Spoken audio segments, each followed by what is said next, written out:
Om Namo Bhagavate Vasudevaya. Om Namo Bhagavate Vasudevaya. Om Namo Bhagavate Vasudevaya. Reading from Srimad Bhagavatam, Canto 7, Chapter 10, Prahlada, the best among exalted devotees, text number 13. Correct. Bhogena punyam kushalena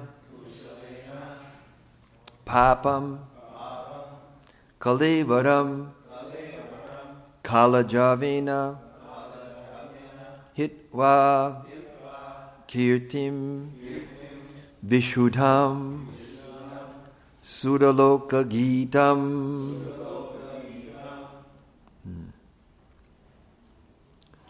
Bitaya mam ishasi muktabandha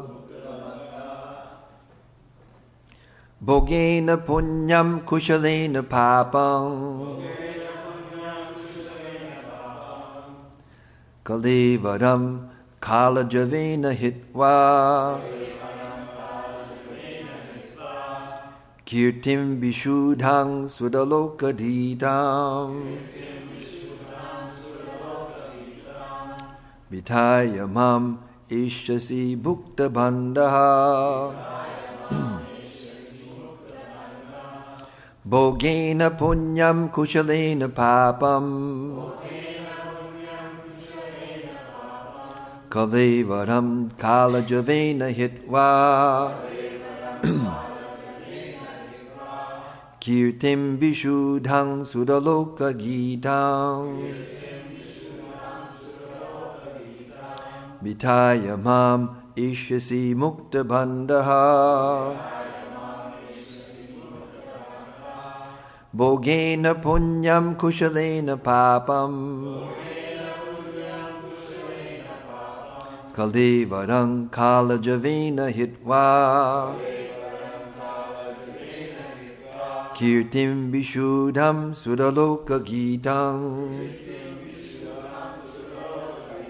Vitaya mam eshasi mukta bandha.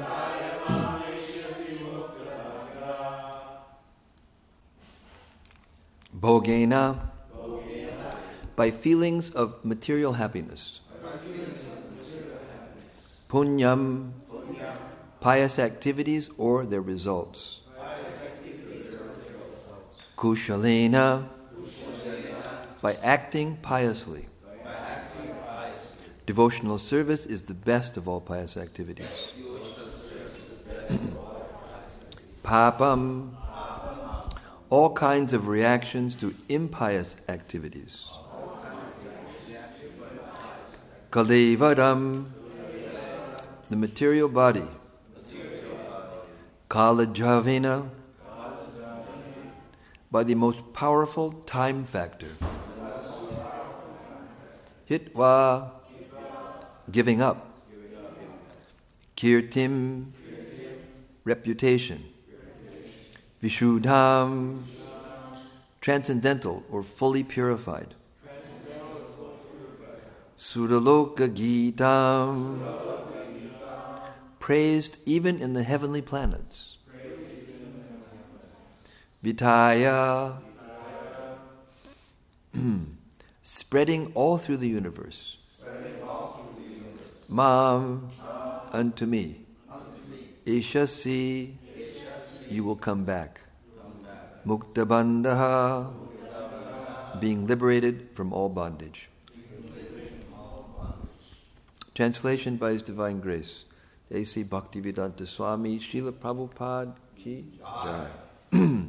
My dear Prahlada, while you are in this material world, you will exhaust all the reactions of pious activity by feeling happiness. And by acting piously, you will neutralize impious activity. Because of the powerful time factor, you will give up your body. But the glories of your activities will be sung in the upper planetary systems, and being fully freed from all bondage, you will return home, back to Godhead. Jai. Shri Prahlada Maharaj ki Jai. Shri Nishingadev ki Jai. Purport by His Divine Grace.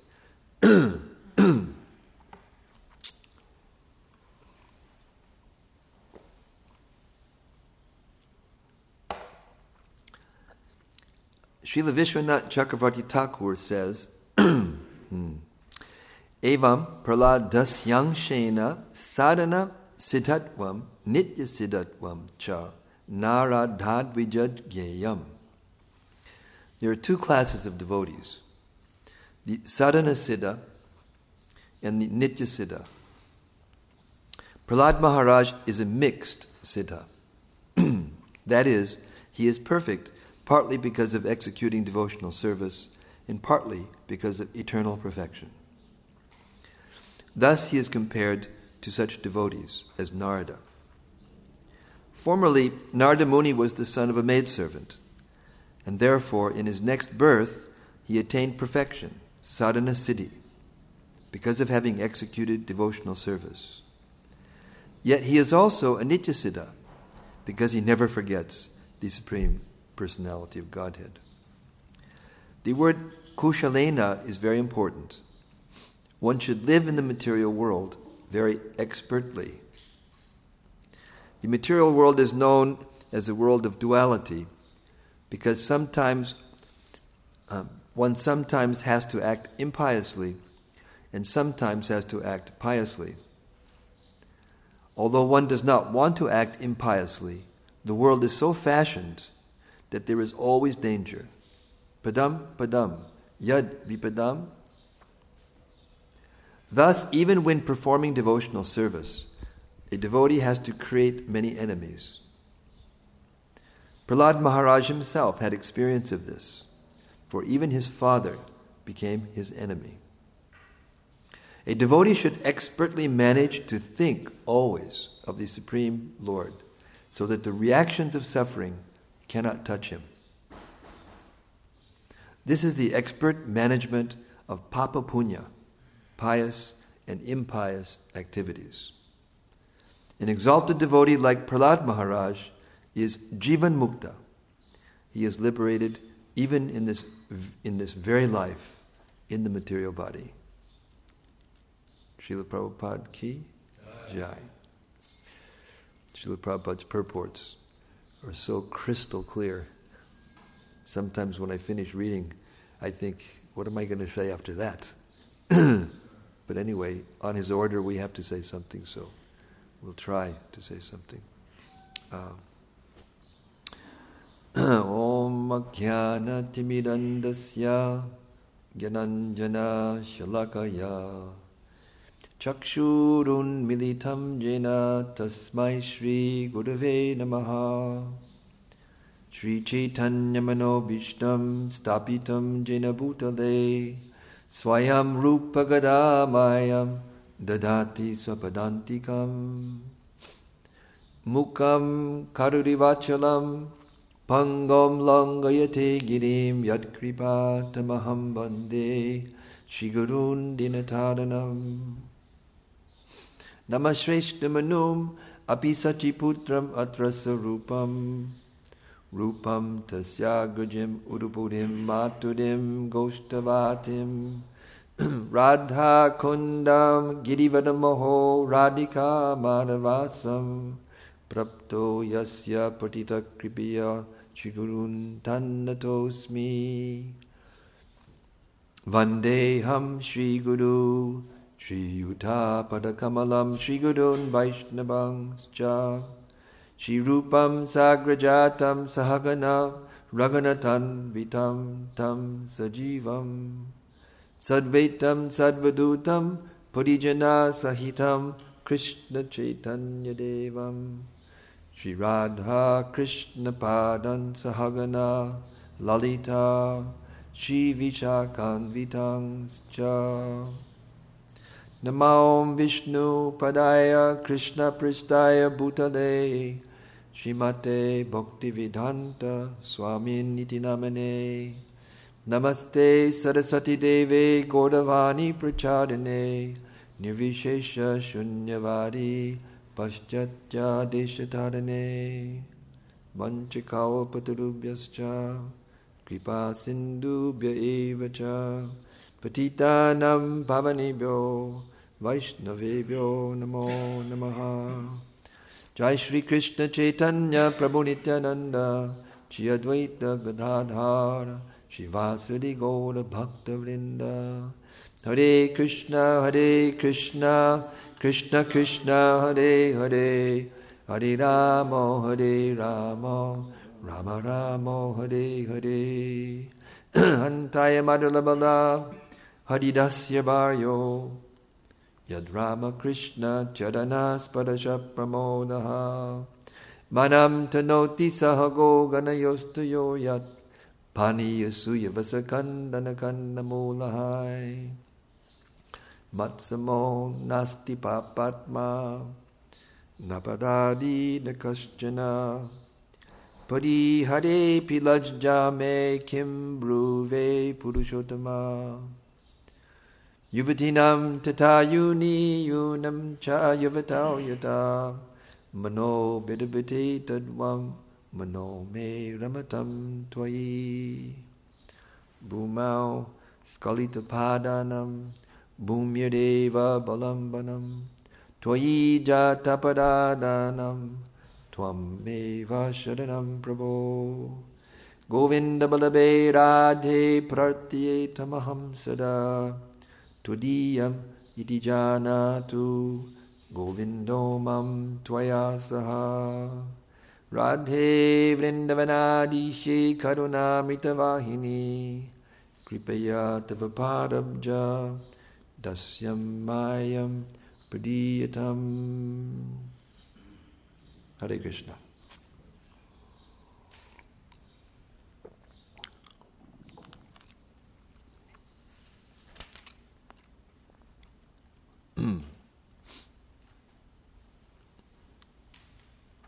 So, Nrsingadev is giving Prahlada Maharaj benediction, and not just any benediction.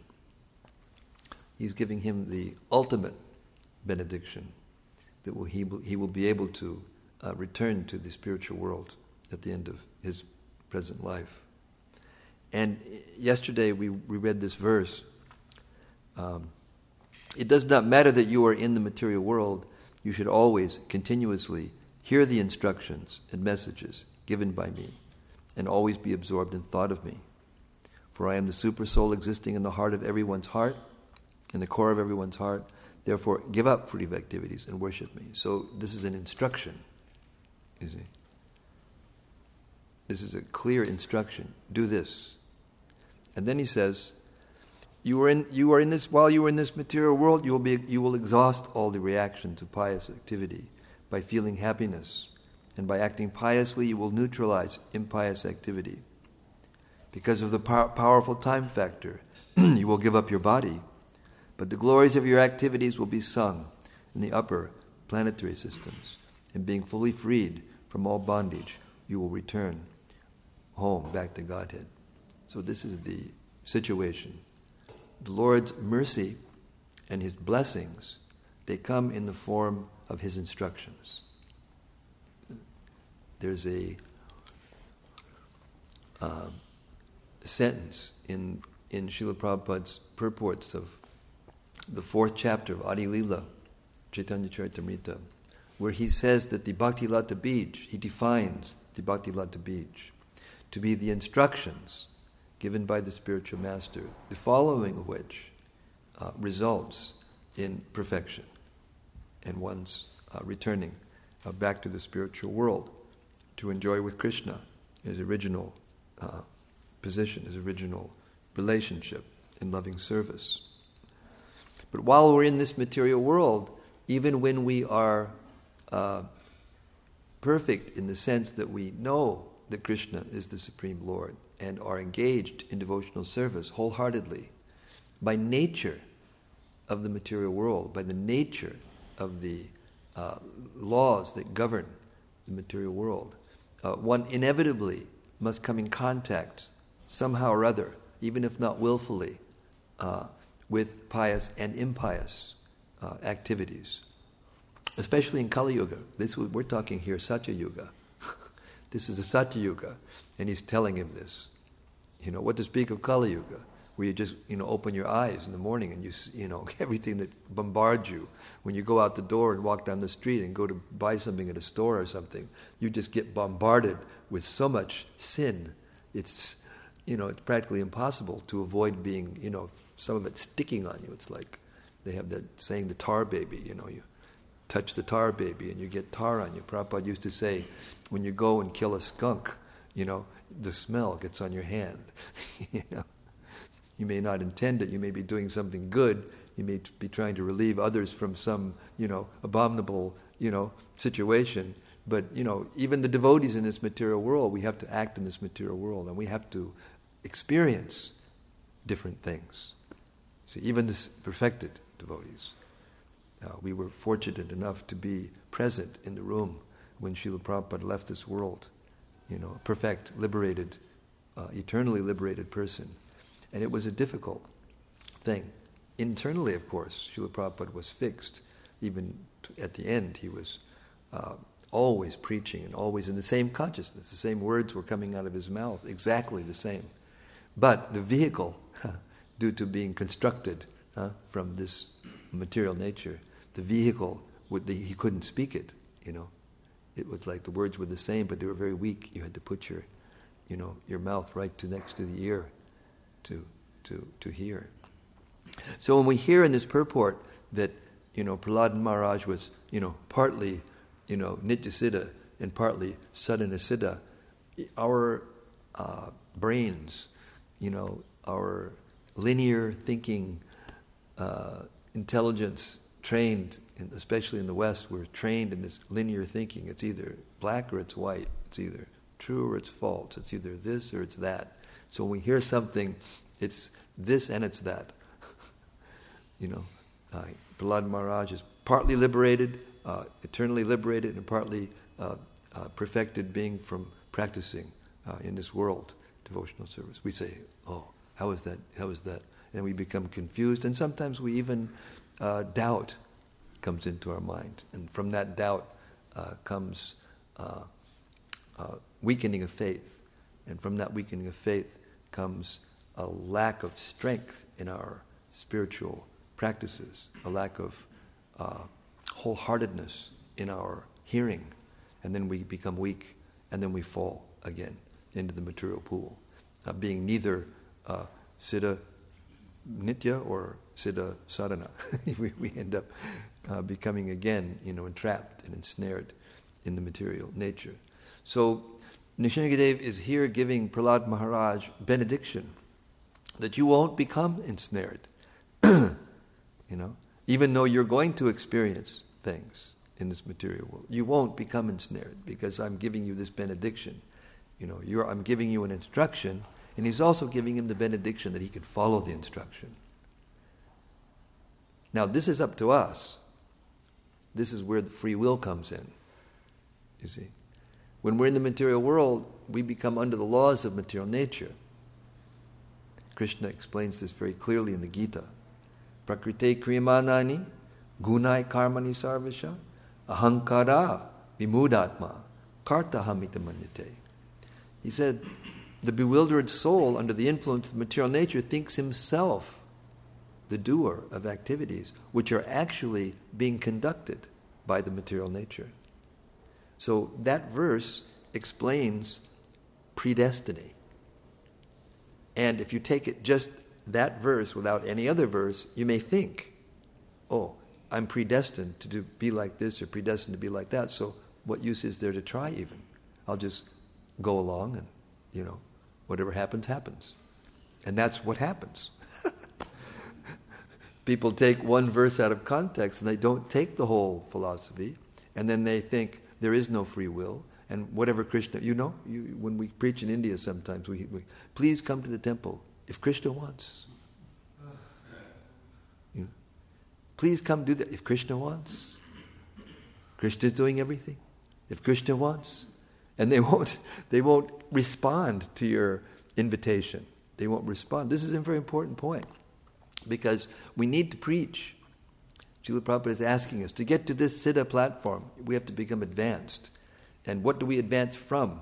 We advance from the conditioned state to the neophyte state, to the medium state, and to the Siddha state, or to the advanced state. All of us, we have to advance. I was just listening this morning while I was doing my exercise. Srila Prabhupada was discussing how we must advance. And how do we advance? We advance by preaching. We advance by preaching. We advance by doing something positive, proactive, to show Krishna, just how faithful and how much we love him. And the best way to do that, according to Krishna, is to try to explain this secret of the Bhagavad Gita to others. Nothing pleases Krishna more. This is the way to please Krishna the most. That doesn't mean that we all have to, don a saffron cloth and, try to figure out how to go all around the world and preach and give, lectures like this and all of this. That role is only for few. Not everyone can do that. But that doesn't mean that, we're the only ones, the sannyasis who travel and preach are the only ones that can preach. We're the only ones that know. This is an adjustment of a mentality. It's an adjustment, an internal adjustment that we have to go through, each and every one of us, no matter what our positions are in society, even within our movement. I was just talking with Mahadev, that humble soul, that great soul, who's been in this movement for a long time, performing devotional service, steady like a rock, and he was coming up to me saying, "Oh, Maharaj, I said, no. I said, Jesus Christ said, the meek shall inherit the earth. The ones that will still be standing, they're the ones that will still be standing, or the ones that are dutiful and clear and without doubt and engaged in devotional service, and who try to preach, who try to bring the conditioned souls who are suffering for a want of Krishna consciousness into this atmosphere." So we shouldn't be confused about these apparent contradictions that Prahlada Maharaj was partially Nityasiddha and partially this and that. These things are beyond material conception. The laws of nature in the spiritual world are different. In the spiritual world, 1 minus 1 is equal to 1, Srila Prabhupada said. 1 plus 1 is equal to 1. We can't, 1 plus 1 is equal to 2. 1 minus 1 is equal to 0. No, that can't be. Because we're under the laws of material nature and we've accepted it. We've accepted it from authority. 1 plus 1 is equal to 2. We've accepted it. We didn't challenge in our first grade, No. Teacher, dear teacher, 1 plus 1. Why not 3? Why not 5? Why not? You don't get the grade, You don't get the grade and you don't go on to the second grade and you don't, progress in life. But we're all, like now we're in spiritual life and anybody says this and we say, well, no, I don't know. It could be this, it could be, I don't know, Who are you to tell me what to do, Right? And on and on and on and on.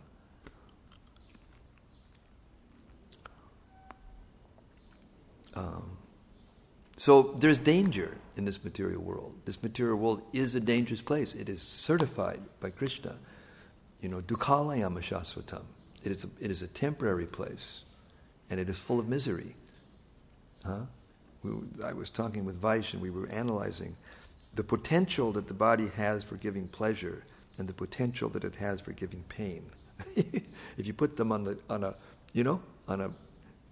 scale, the potential that it has for giving pleasure is very little compared to the potential it has to giving pain, You may get a flash of pleasure every once in a while, if you're lucky, organize yourself so that you can, avoid, the heat wave or avoid the cold snap or avoid the lover's quarrel or avoid the whatever trouble you have to take to, to do the results of your, activities in this world. You may get little flash, but, moment to moment, the toe hurts, or the eye hurts, or the throat hurts, or it's too cold, or it's too hot, or it's too this, or it's too that, or the kids won't do what I want, or the husband won't do what I want, or the wife won't do what I want, or the authorities won't do what we want, or, we go through life struggling because that's the nature of this material world, and that's not going to change, even when you become liberated. This is his point. This is the point that Nrsimhadev is trying to make to Prahlada Maharaj. Yes, I know you're going to stay in this material world for some time, the rest of this lifetime, but I'm telling you that by acting piously, and by tolerating the reactions to your impious, by being, what does it say here? You will exhaust the reactions of pious activity by feeling happiness. Now, I touched on this point yesterday, that austerity of the mind, the first one on the list in the translation of the verse 17:16 of the Gita says, satisfaction is an austerity of the mind. Because it's very, very easy to be dissatisfied, and it's very difficult to be satisfied. And I wanted to elaborate on this point a little bit because I didn't yesterday, and I don't want to mislead anybody. This satisfaction that comes from austerity is not a self-complacency. It is not a level of satisfaction that causes you to be self-complacent. That, now I'm satisfied so I can stay in the same place. I can stay in the same position. I don't have to be proactive. I don't have to, fight. I don't have to go forward. I don't have to battle the material enemy. No, that is inherent in the material world. It is inherent in the material body. You cannot avoid it. And this is another angle of vision that Lord Nrsimhadev is saying to Prahlada. Don't worry about that. You be happy. Even when you come in contact with things that are impious, don't be disturbed. Don't be unhappy.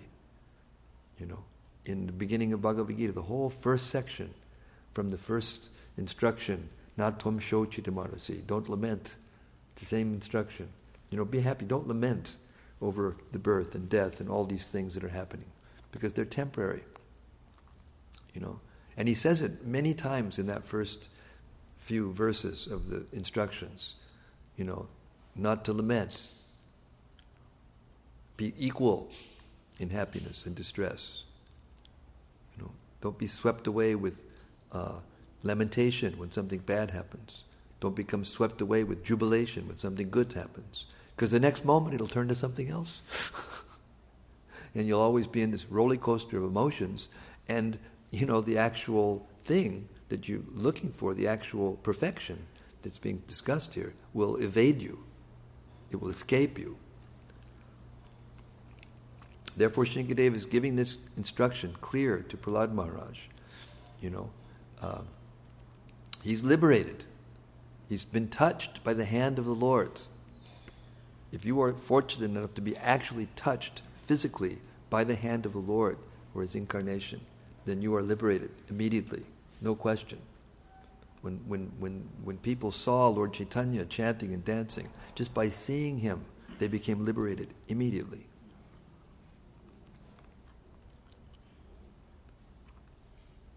And pure representatives of Lord Chaitanya, we were fortunate enough to meet one, Srila Prabhupada, not just an ordinary pure representative of Krishna, but one that was extremely empowered, as we spoke about yesterday a little bit, to do something that no one else has ever done before, and no one else will ever do before, because you can only do it once.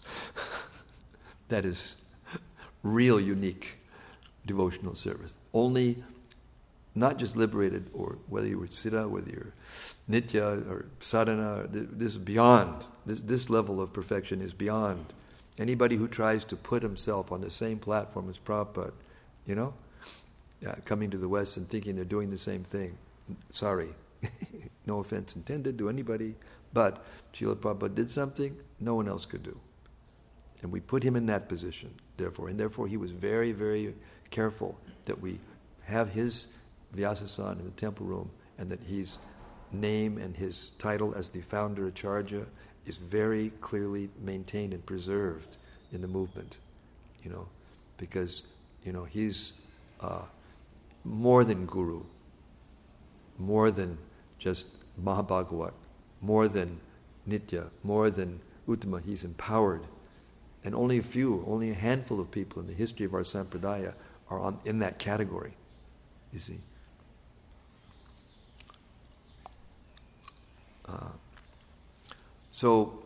And still we had to see him. We had to watch his body deteriorate to the point where there was no flesh on the bones, and the doctors told, I was in the room when the doctors told us, an ordinary person could not have maintained himself in the body in that condition. The pain would be, you cannot imagine the pain that he would be feeling.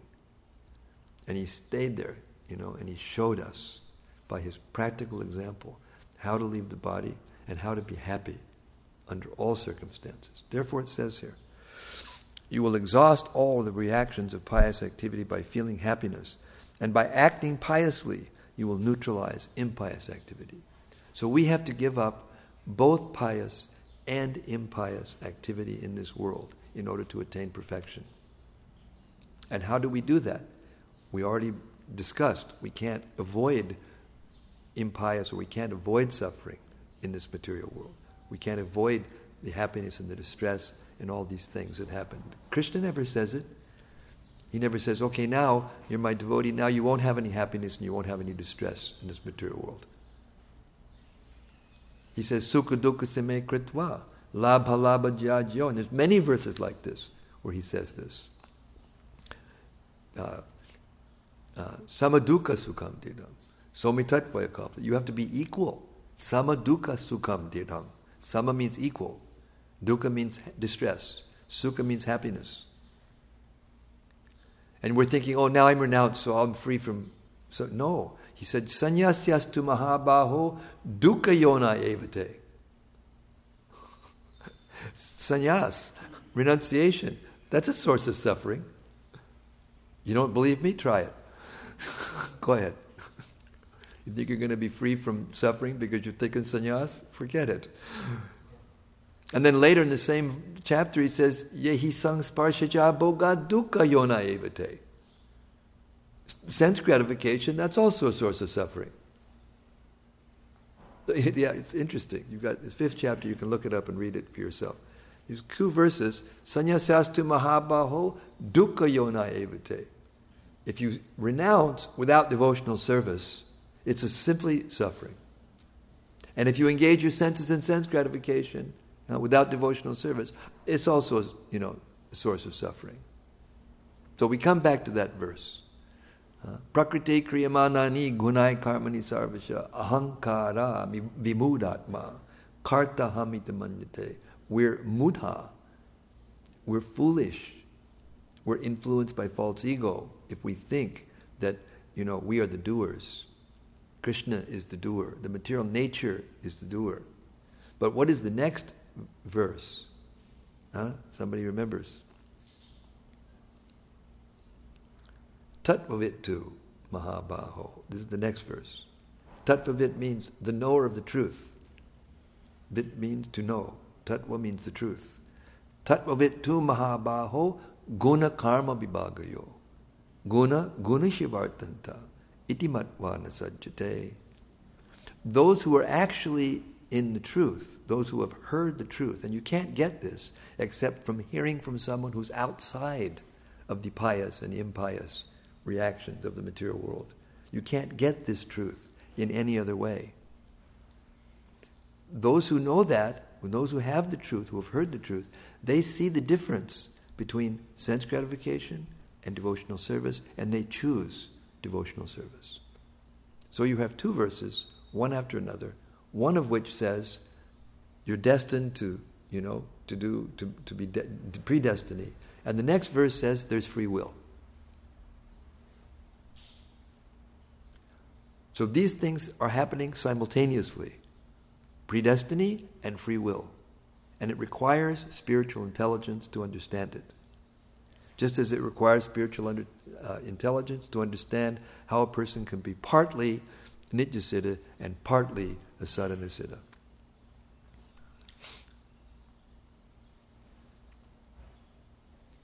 Krishna's energies are inconceivable, and Krishna is inconceivable.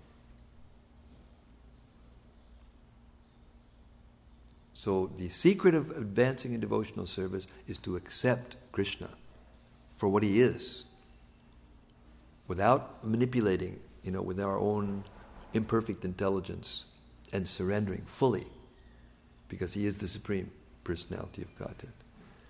Maya saktamana partha yogam yunjan marashraya asamshayam samagram mam, without doubt. Yata gyasyasi tachjanu, then you will know everything. Yomam evam asamudo janati purushottama. Krishna says again in the 15th chapter, if you know me as the Supreme Personality of Godhead without doubting, sasarva vid bhajanti mam sarva bhavana bharata, you will know everything. Because that is the conclusion of knowledge.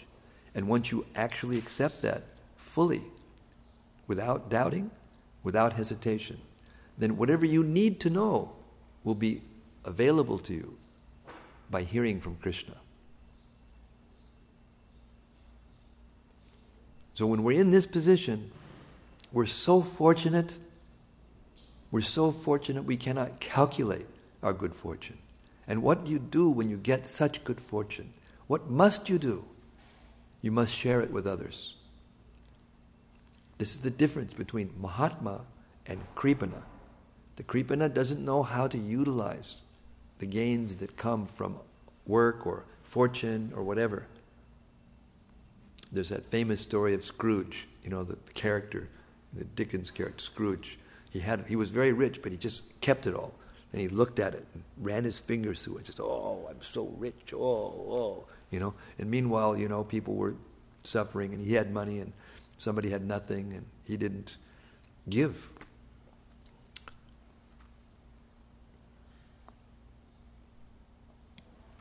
So here, Nrsimhadev is saying, your glories will be sung in the upper planetary systems and all through the universe. Why? Because you're my pure devotee. And you will be acting properly under all circumstances, even in the greatest difficulty. You have done this. In the greatest difficulty, you did not waver. You kept thinking of me. You thought of me, even in the greatest difficulty.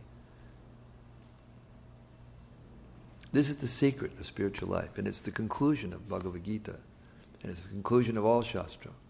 If you live in this world and learn the art of thinking about Krishna constantly, you will be untouched.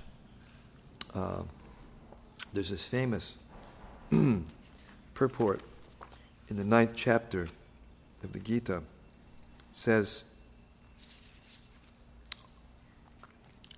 Chipram bhavati dharmatma shaswach chantim nigachati kontya pratijanihi name bhakta pranashati.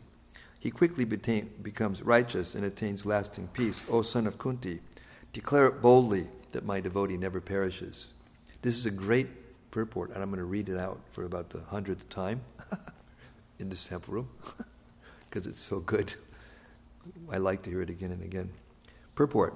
This should not be misunderstood. In the 7th chapter, the Lord says that one who is engaged in mischievous activities cannot become a devotee of the Lord. One who is not a devotee of the Lord has no good qualifications whatsoever. The question remains then, how can a person engaged in abominable activities, either by accident or by intention, be a pure devotee? You see? Here, that duality is reconciled.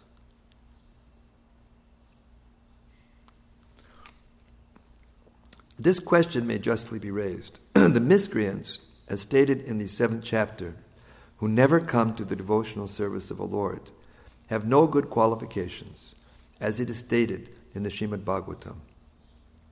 Generally, a devotee who is engaged in the 9 kinds of devotional activities is engaged in the process of cleansing all material contamination from the heart. This is exactly what Lord Nrsimhadev is telling Prahlada. He puts the Supreme Personality of Godhead within his heart, and all sinful contaminations are naturally washed away. Continuous thinking of the Supreme Lord makes him pure by nature. According to the Vedas, there is a certain regulation that if one falls down from his exalted position, he has to undergo certain ritualistic processes to purify himself. But here, there is no such condition, because the purifying process is already there in the heart of the devotee, due to his remembering the Supreme Personality of Godhead constantly. Therefore, the chanting of Hare Krishna, Krishna Krishna, Hare Hare, Hare Rama, Rama Rama, Hare Hare, should be continued without stoppage. It's so charming, Srila Prabhupada's words, without stoppage. This will protect the devotee from all accidental fall downs. He will thus remain perpetually free from all material contaminations. Hare Krishna. Srila Prabhupada ki jai. Gaur Premanandi. We'll stop there. Questions, comments, corrections, chastisements? Yes. She has a question about the translation. It says that Lord Nishingadev says that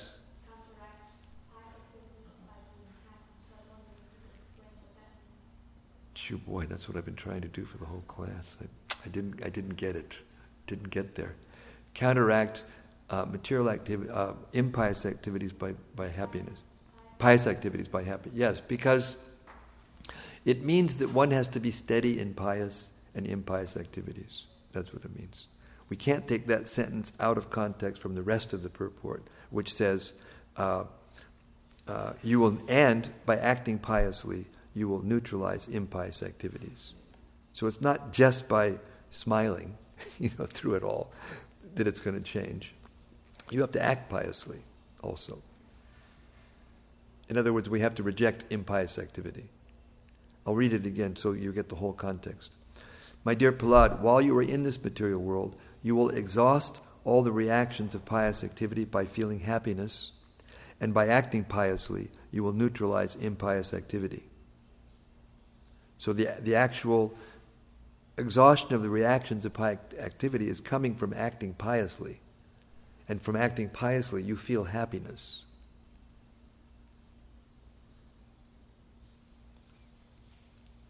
So it's not directly the smiling or the feeling of happiness that neutralizes the activity, but it is a symptom of one who is acting piously, and that impious activity neutralizes the pious activity. But he's saying, as in the 6th chapter, in 6th canto of the Bhagavatam, it also says that the prayaschita is not, does not work. You can't just neutralize an impious activity just by pious activity, because what happens is, even when you do, then the modes of nature force you again to act impiously. And then you get caught in this chain of impious, pious, impious, pious. So he's giving him the benediction, basically, that he'll be able to act piously, even in the midst of the impiety. And he will rise above the impiety by that pious activity. But that's what he's saying, that's how you live in the world, But what makes you rise above the whole thing is remembering me, is devotional service. By being fully free from all bondage, you will return back home, back to Godhead. You can't return home back to Godhead unless you're fixed in thinking of Krishna.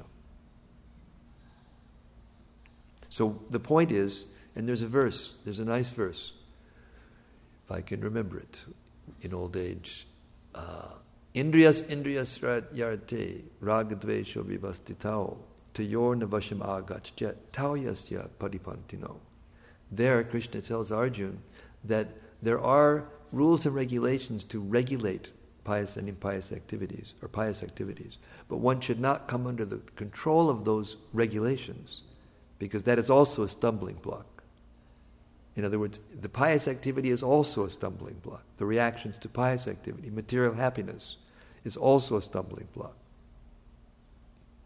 So one has to become free from both pious and impious activity. And the way to do that is to perform pure devotional service.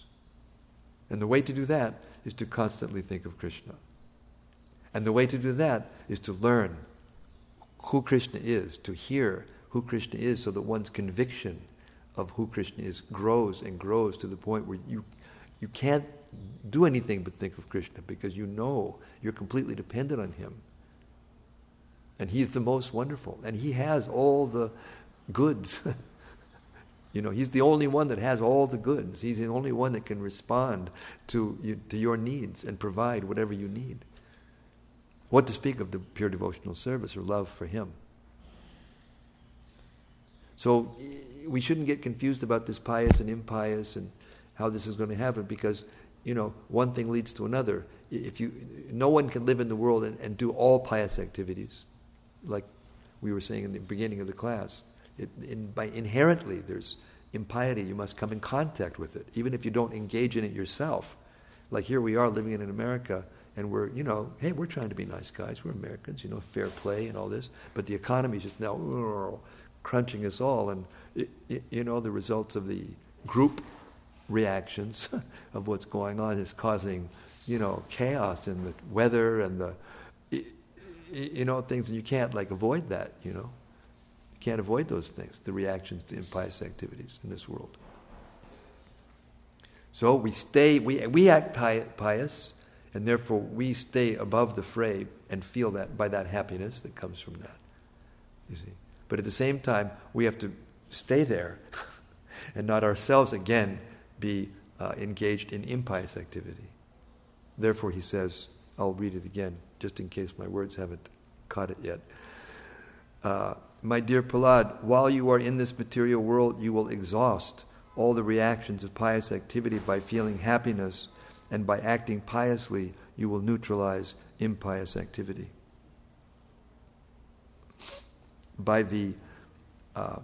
Because of the powerful time factor, you will give up your body, but the glories of your activities will be sung in the upper planetary systems, and being fully freed from all bondage, you will return home, back to Godhead. Full Krishna consciousness is above pious and impious activity. It can be done from any position. Therefore, we should always think of Krishna. We should chant Hare Krishna all the time and conduct our activities as best we can in piety. Is that okay? Okay, I got to stop now because my knees are starting to give out. And my voice, I just blew out my voice this morning. My voice was very strong when I came here, and I have to do this audiobook. I'm doing this audiobook, and I need my voice to be perfect, and I just blew it out. Hare Krishna.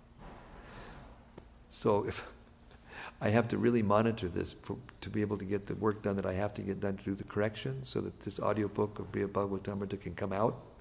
Otherwise it's going to take another year, and I have to do it here while I'm here. So I don't know what that means exactly. I'm just saying, if I'm not here every day, to give the class and to lead the kirtan, please forgive me, because it means I have to preserve my voice to do this work for the BBT. But I will be here as much as I can, with your blessings. Okay? Srila Prabhupada ki jai. Gaur Premanandi Hari Hari Bol. Hare Krishna.